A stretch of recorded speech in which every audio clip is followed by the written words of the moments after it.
Right breaking చూస్తున్నాం. నేతల మధ్య విభేదాలుంటే పార్టీలోనే చర్చించుకోవాలని, బయట మాట్లాడొద్దని ఏఐసీసీ ప్రెసిడెంట్ మల్లికార్జున ఖర్గే హెచ్చరించారు. గాంధీ భవన్లో Telangana Congress political affairs committee సమావేశం జరిగింది.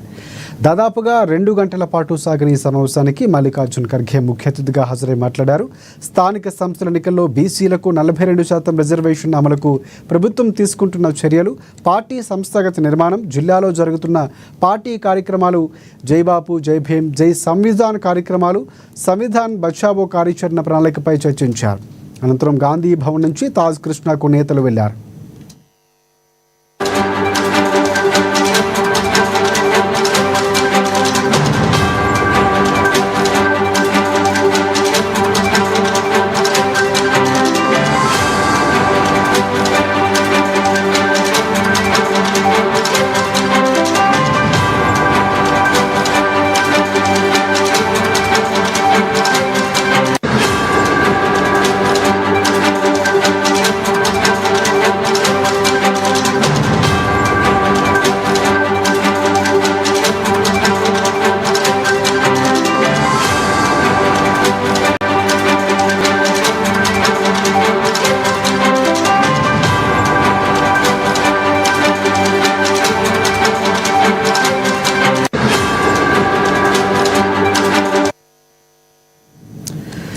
రైట్. నేతల మధ్య విభేదాలుంటే పార్టీలోనే చర్చించుకోవాలని, బయట మాట్లాడొద్దని ఏఐసీసీ ప్రెసిడెంట్ మల్లికార్జున ఖర్గే హెచ్చరించారు. గాంధీ భవన్లో ప్రధానంగా Telangana Congress political affair committee సమావేశం జరిగింది. దాదాపుగా 2 గంటల పాటు సాగిన ఈ సమావేశానికి మల్లికార్జున ఖర్గే ముఖ్య అతిథిగా హాజరై మాట్లాడారు. స్థానిక సంస్థల ఎన్నికల్లో బీసీలకు 42% రిజర్వేషన్ అమలుకు ప్రభుత్వం తీసుకుంటున్న చర్యలు, చాలా అంశాలకు సంబంధించి మాట్లాడారు. ఇదే అంశానికి సంబంధించి పూర్తి అప్డేట్స్ అందించేందుకు మా ప్రతినిధి హరీష్ మనకి ఫోన్ లైన్లో సిద్ధంగా ఉన్నారు. హరీష్, చెప్పండి, ప్రధానంగా ఖర్గే ఏ అంశాలపై ప్రధానంగా దిశానిర్దేశం చేశారు, అప్డేట్స్ ఏంటి? Right, thank you Rajasekhar. ఈరోజు గాంధీ భవన్ లో పిఎస్సి సమావేశం, అలాగే పార్టీకి సంబంధించి కూడా ఎక్స్టెండెడ్ ఎగ్జిక్యూటివ్ సమావేశం సంబంధించి కూడా 2 సమావేశాలు జరిగాయి. ఉదయం 11 గంటలకు సంబంధించి కూడా పిఎస్సి సమావేశం కొనసాగింది. కాసేపటి క్రితమే సంబంధించి కూడా ఎక్స్టెండెడ్ కమిటీ సమావేశం ముగిసింది. ముఖ్యంగా పిఎస్సికి సమావేశానికి సంబంధించి కూడా, అంటే ఖర్గే పిఎస్సి సమావేశంలో పాల్గొనడానికి సంబంధించి కావచ్చు, AICC general secretary KC Venugopal పాల్గొన్నారు. ఈ సమావేశం చాలా కీలకమని చెప్పాలి. ఏదైతే నూతన కార్యవర్గం ఏర్పాటైన తర్వాత రెండోసారి ఏఐసీసీ చీఫ్ ఖర్గే సమావేశంలో పాల్గొనడానికి సంబంధించి కూడా కీలకమైన అంశాలపైన కూడా చర్చ జరిగిన నేపథ్యం అయితే కనిపిస్తా ఉంది. మొత్తంగా రాష్ట్ర నేతలకి సంబంధించి కూడా ఏఐసీసీ చీఫ్ ఖర్గే దిశానిర్దేశం చేశారు. స్థానిక సంస్థల ఎన్నికలకు సంబంధించి కావచ్చు, పార్టీకి సంబంధించి కూడా ప్రచార కార్యక్రమాలు కావచ్చు, ఏదైతే వచ్చే జూబ్లీహిల్స్ కి సంబంధించి కూడా ఉప ఎన్నికతో పాటుగా పార్టీని సంస్థాగతంగా నిర్మాణంతో పాటు పార్టీకి సంబంధించి కూడా మరింత బలోపేతం చేసే అంశాలపైన కూడా పూర్తిగా ఏదైతే నేతలకు ఖర్గే దిశానిర్దేశం చేశారు. అలాగే ప్రతిపక్ష పార్టీలకి సంబంధించి కూడా ఏదైతే విమర్శలు చేస్తా ఉన్నారో, తప్పుడు ప్రచారాలు చేస్తా ఉన్నారో, ఏమాత్రం అవకాశం ఇవ్వకుండా కూడా వ్యవహరించాలి, తిప్పికొట్టాలి వాళ్ళ విష ప్రచారాన్ని, తప్పుడు ప్రచారాలను ఏదైతే విప్పికొట్టే విధంగా కూడా అందరూ పనిచేయాలని కూడా సూచన చేయడం జరిగింది.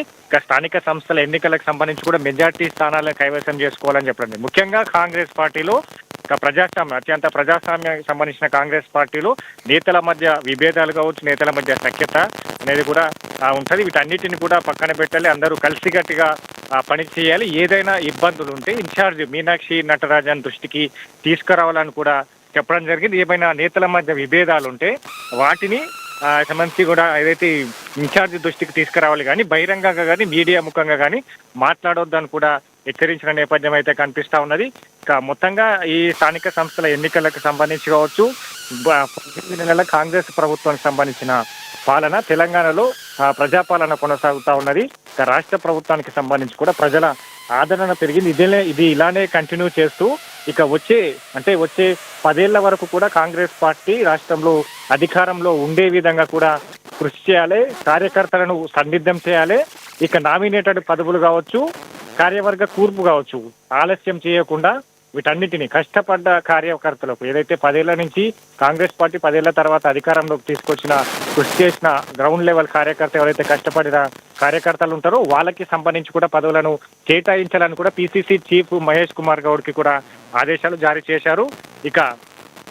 ఏదైతే ఈ ఎక్స్టెండెడ్ కమిటీ సమావేశానికి సంబంధించి కూడా పలు కీలకమైన అంశాలు కూడా ప్రస్తావన చేసిన నేపథ్యం అయితే కనిపిస్తుంది. దేశంలో అన్ని రాష్ట్రాలకి సంబంధించి కూడా ఎస్టీ వర్గీకరణ, బీసీ కులగణన చేసిన రాష్ట్రంగా తెలంగాణకు సంబంధించి కూడా ఆదర్శంగా నిలుస్తుందని చెప్పారు.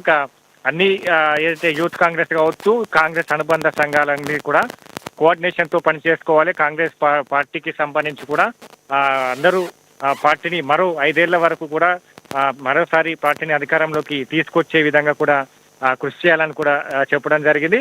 దాంతో పాటుగా ఈ సుదీర్ఘకాలంగా రాజకీయ ప్రతినిధిగా ఉన్న ఖర్గే తన అనుభవాలను కూడా ఈ ఎక్స్టెండెడ్ కమిటీ సమావేశంలో కూడా పంచుకోవడం జరిగింది. దాంతో పాటు జై బాపు, జై భీమ్, జై సంవిధానికి సంబంధించి రాజ్యాంగ పరిరక్షణ పైన కూడా బీజేపీ పార్టీ విష ప్రచారం చేస్తుంది. అంబేద్కర్ సంబంధించిన వాదాన్ని కించపరిచే విధంగా కూడా రాజ్యసభ వేదికగా కూడా బీజేపీ నేతలు అంబేద్కర్ ని అవమానపరిచే విధంగా కూడా వ్యవహరించారు. రాజ్యాంగాన్ని మార్చేందుకు, రాజ్యాంగానికి సంబంధించి కూడా పరిచే విధంగా కూడా వ్యవహరిస్తున్నారు. ఆ వ్యవహార శైలిని కూడా తిప్పికొడుతూ జై బాపు, జై సంవిధాన్, జై భీమ్ ఈ కార్యక్రమాన్ని ప్రజల్లోకి తీసుకోవాలని కూడా సూచన చేసిన నేపథ్యం అయితే కనిపిస్తా ఉన్నది. మొత్తంగా పార్టీకి సంబంధించి కూడా ఈ ఏదైతే స్థానిక సంస్థల ఎన్నికలు కావచ్చు, ఇక మేనిఫెస్టోకి సంబంధించిన అమలు తీరు కావచ్చు, కాంగ్రెస్ పార్టీ ఎన్నికల ముందు ఇచ్చిన 6 గ్యారంటీల మేనిఫెస్టో ఉందో ఆ మేనిఫెస్టో కాంగ్రెస్ పార్టీ ఇప్పుడు రాష్ట్ర ప్రభుత్వం అమలు చేస్తున్న పథకాలకు సంబంధించి కూడా అయితే అభినందనలు కూడా తెలపడం జరిగింది. దాంతో పాటుగా ఇక తెలంగాణకు సంబంధించి కూడా పార్టీ పనితీరు కూడా మెరుగ్గా ఉన్నది. పార్టీకి సంబంధించి కూడా మరికొంతమంది ఇదైతే కోఆర్డినేషన్ చేసుకుంటూ వెళ్ళాలి. పిసిసి కార్యవర్గ కూర్పు జరగాలి. పార్టీ కోసం పనిచేసిన వారికి ఏదైతే పదవులు సంబంధించి కట్టబెట్టాలని కూడా సూచించడం జరిగింది. ఇక మొత్తంగా సంస్థల ఎన్నికలు, జూబ్లీ హిల్స్ కి సంబంధించిన ఉప ఎన్నికతో పాటుగా వచ్చే 10 ఏళ్లకు సంబంధించి కూడా రాష్ట్రంలో కాంగ్రెస్ పార్టీని అధికారంలోకి తీసుకొచ్చే విధంగా కూడా కార్యాచరణ సిద్ధం చేయాలి. అంతా కూడా కలిసికట్టుగా పనిచేయాలి. ఎట్లాంటి అంశాలైనా కూడా బయట పెట్టొద్దు, సఖ్యతో ఉండాలి. నేతలంతా విభేదాలు పెట్టుకోవద్దు, కలిసికట్టుగా పనిచేయాలి. స్థానిక సంస్థల్లో మెజార్టీ స్థానాలను కైవసం చేసుకోవాలి. తప్పుడు ప్రచారాలు ఏదైతే బీజేపీ, బీఆర్ఎస్ ప్రతిపక్ష పార్టీలు ఉన్నాయో రాష్ట్ర ప్రభుత్వం చేస్తున్న సంక్షేమ పథకాలు కావచ్చు, కాంగ్రెస్ పార్టీ చేస్తున్న కార్యక్రమాలపైన తప్పుడు ప్రచారాలు చేస్తే తిప్పికొట్టే విధంగా కూడా కార్యకర్తలు ఎప్పటికప్పుడు సన్నిద్ధంగా ఉండాలని కూడా చెప్పడం జరిగింది. మొత్తంగా ఈ సమావేశానికి సంబంధించి కూడా కీలకమైన అంశాలను ప్రస్తావన మరి కాసేపట్లో ఎల్బీ స్టేడియంలో సంబంధించి కూడా బహిరంగ సభ ఉండబోతా ఉన్నది.